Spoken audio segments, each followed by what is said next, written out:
A igreja não tem poder nenhum de ligar e de desligar. Esse é papo que no meio chamado evangélico apareceu da década de 60 para cá, com o início da teologia da prosperidade, com a confissão positiva, com o surgimento da unção apostolar. Pegaram um monte de gente, que tinha muita gente com eles, e aí ungiram essas pessoas apóstolos. Aqui no Brasil já houve os 12 apóstolos do Brasil, na década de 90. Brigaram tanto entre eles. E eu recebi aqui os calhamaços que me mandam, eu não sei nem porquê, mas parece que eu sou a ABIN evangélica. Não peço nada, não estou investigando nada, perguntando nada, mas recebo tudo. Provas, documentações, é um monte de coisas. E eu vi aquela coisa horrível, aqueles supostos apóstolos do Brasil. Cadê eles? Você ouve falar nos apóstolos do Brasil? Sumiram, evaporaram, assim como do vapor vieram, ao vapor voltaram. Ficaram só essas nomenclaturas de Araque, apóstolo fulano, apóstolo Beltrano, tudo de Araque, apóstolo de nada.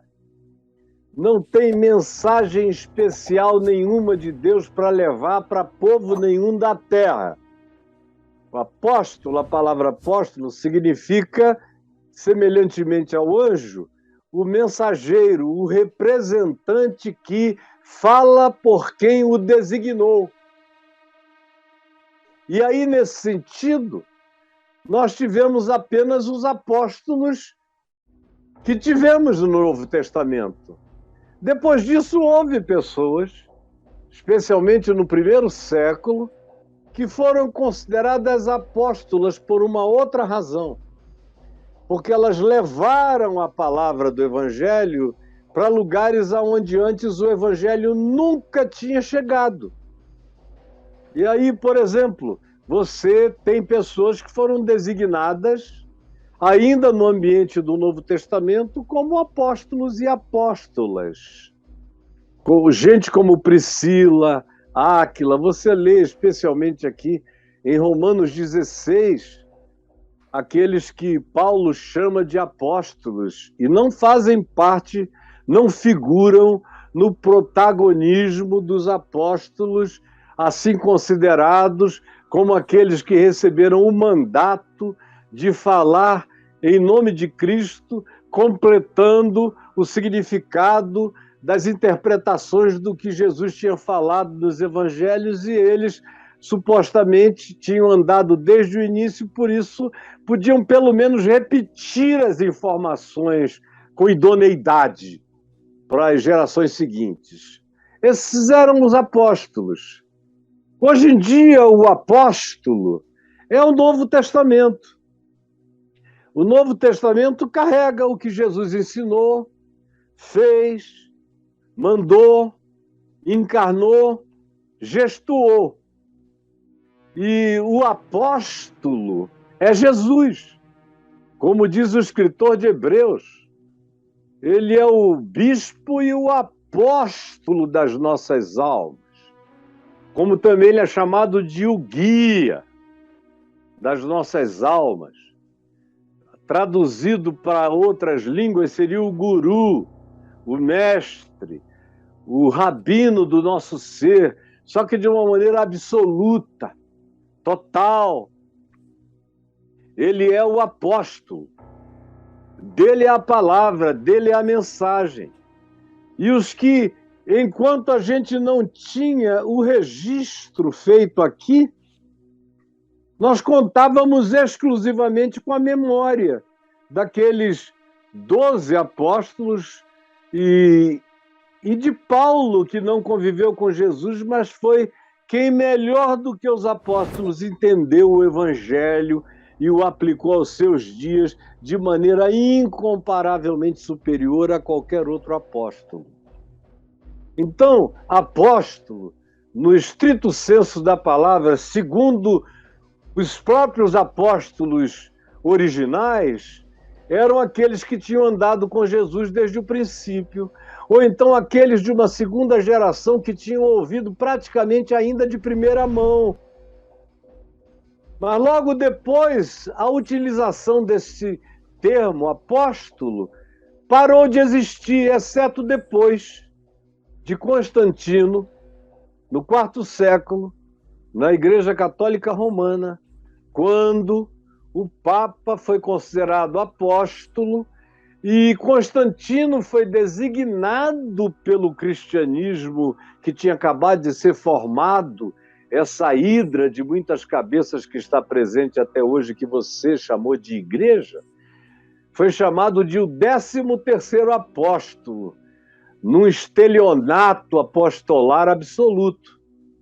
Então, os apóstolos é que tinham recebido, você veja que quando Jesus falou isso, foi logo na ressurreição, quando ele ressuscita de entre os mortos, ele entra no lugar onde eles estavam reunidos com as portas e janelas fechadas, é o que diz o Evangelho de João, e ele veio e soprou sobre eles.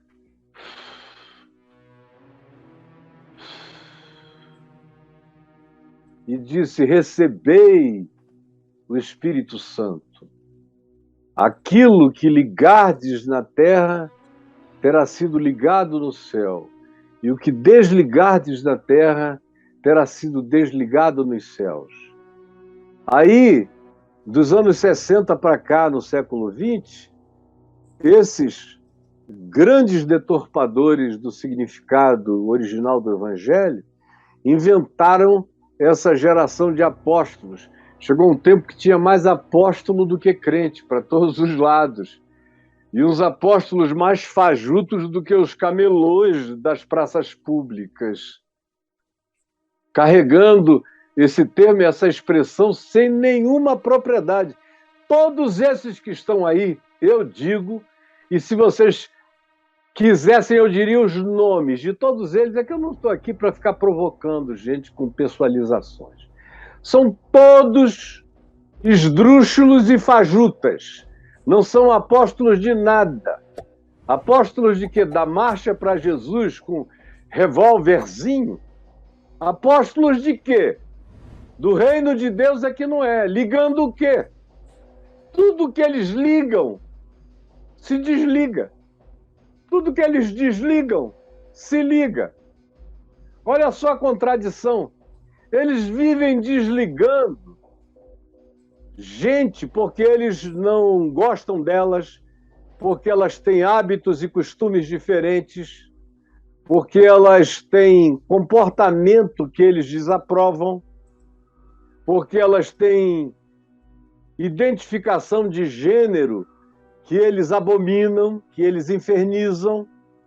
Então, toda hora eles estão desligando pessoas assim, ou gente que deixa de ir ao culto deles, que deixa de dar dinheiro para eles. Aí eles dizem: olha, cuidado, porque eu vou retirar a minha cobertura apostólica de você. E se eu retirar, você vai ficar sozinho. Aí o cara fica com medo, faz tudo o que esse falso apóstolo manda, como Paulo chama, segundo aos Coríntios, falsos apóstolos. Ele repete isso várias vezes, que estava cheio já nos dias dele de falsos apóstolos, mentirosos, pregando outro evangelho. Se era assim no primeiro século, imagina nos dias de confusão babelística. Isso é uma Babel de igreja que a gente tem. Poder de ligar nada, de desligar nada. Eles não conseguem nem ligar a esposa deles, nem os filhos deles. Não podem nada, isso é tudo mentira para enganar você, meu amigo Marcos Belo, não é isso? Isso. Só para causar essa impressão num rapaz tão inteligente, bonito como você, mas que ficou com esse grilo na cabeça: vão me desligar. Eles não têm poder nenhum.